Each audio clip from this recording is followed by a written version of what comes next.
مفتی صاحب کی بارگاہ میں میرا یہ سوال ہے، اگر سب لوگ ایک دوسرے کے پیچھے نماز پڑھنا شروع کر دیں تو فرقہ واریت تو ختم ہو جائے گی؟ آج کل یہ چورن بیچا جا رہا ہے۔ میں ایک سادہ سوال کر لیتا ہوں۔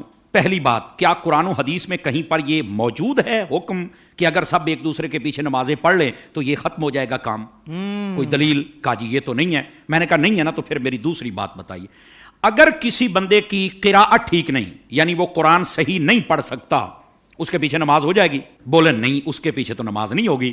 تو میں ایک سادہ بات کہنے لگا ہوں، سارا سمجھ آ جانا چاہیے، جس کا قرآن ٹھیک نہیں ہے جب اس کے پیچھے نماز نہیں ہوتی، تو جس کا ایمان ٹھیک نہیں ہے اس کے پیچھے ہماری نماز کیسے ہو جائے گی؟ کیا کہنے علامہ صاحب۔ بات دراصل یہ نہیں کہ کس کے پیچھے نماز پڑھنی، بات یہ کہ جو مصلی پر کھڑا ہے نا، آپ نے دیکھنا اس کا عقیدہ بھی درست ہے کہ نہیں ہے۔ جی جی جی جی جی میں آپ کو اس سے بھی ایک سادہ مثال دے دیتا ہوں۔ دیکھیے، ہم پیچھے کھڑے ہیں، ہم نے کہا پیچھے سے امام کے اللہ اکبر، بھائی جو مصلی پہ کھڑا ہے حضرت، وہ بھی تو دیکھو نا، یہ کس امام کے پیچھے ہے؟ آیا کہ یزید کو امام کہنے والا ہے یا حسین کو امام کہنے والا ہے؟ کیا کہنے، تو ذرا اس بات کو سمجھو نا۔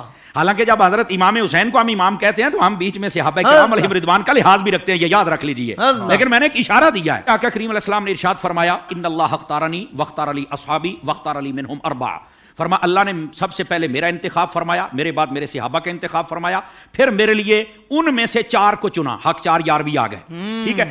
پھر اس کے بعد فرمایا، اس کے مختلف پہلو آگے ہیں، مختلف الفاظ و طرق و سند، یہ روایت ہے، لیکن ایک روایت یہ بھی ہے، فرمایا ان قریب ایک قوم آئے گی، ینتقصونہم ویسبون اصحابی، جو میرے صحابہ کرام میں سے نقص نکالے گی، عیب نکالے گی اور گالیاں دے گی۔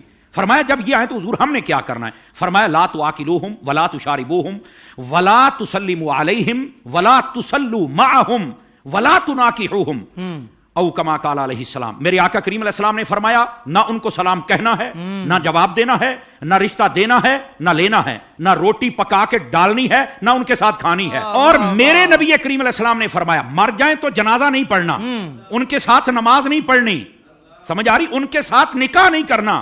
تو میں نے کہا یہ ہمیں چورن مت بیچو، ہم نے حضور کی حدیث پڑھی ہوئی ہے۔ اگر کوئی چاہتا ہے کہ ہمارے سامنے کھڑا ہو کر ہمارا امام بنے، امام بننے سے پہلے بندہ بن کے مجھے یہ بھی بتائے تیرا نبی کے بارے میں کیا عقیدہ ہے، تیرا صحابہ کے بارے میں کیا عقیدہ ہے، تیرا افضلیت صدیق اکبر بکار بارے میں کیا عقیدہ ہے، تو کل صحابہ کو جنتی مانتا ہے یا نہیں مانتا، تو نبی پاک کی اہل بیت کے بارے میں کیا کہتا ہے، یہ سارے عقیدے مجھے بتا دے، میں تیرے پیچھے کھڑا ہو کے نماز پڑھ لوں گا۔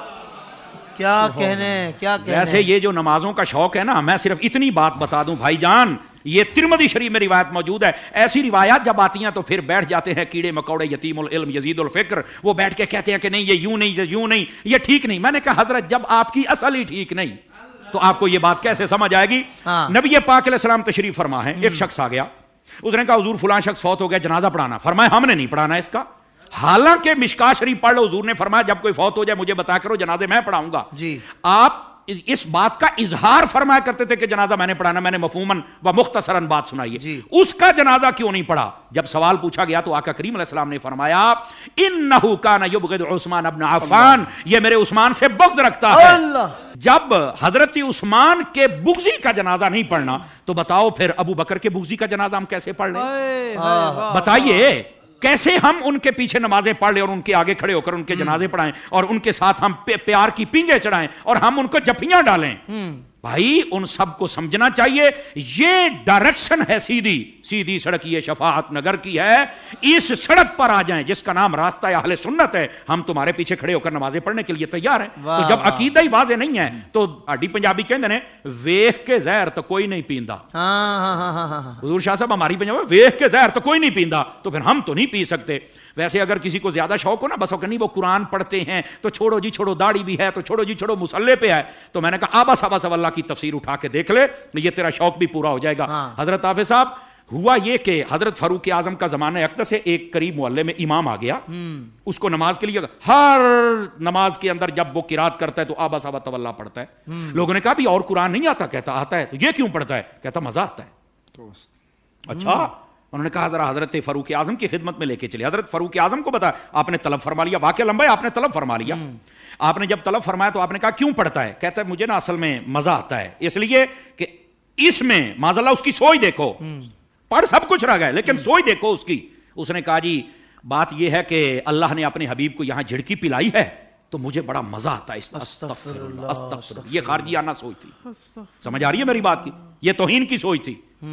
یہ کامل و اکمل لوگوں کا یہ شیوہ ہی نہیں ہوتا. اور ایسی جو ہمارے سامنے مثالیں ہوتی ہیں نا وہ ہمیں سمجھنے کے لیے مثالیں ہوتی ہیں. اور پھر ایسے لوگوں کا حشر کیا وہ بھی سننا ذرا. ٹھیک ہے. حضرت فاروق اعظم نے اچھا تجھے مزہ آتا ہے؟ کہا بالکل. آپ نے تلوار منگائی اور 2 ٹکڑے کر دیے اس کے. آپ نے فرمایا والضحیٰ پڑھ کے تجھے مزہ نہیں آتا؟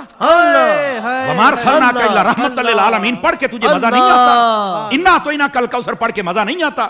ورفعنا لک ذکرک پڑھ کے مزہ نہیں آتا؟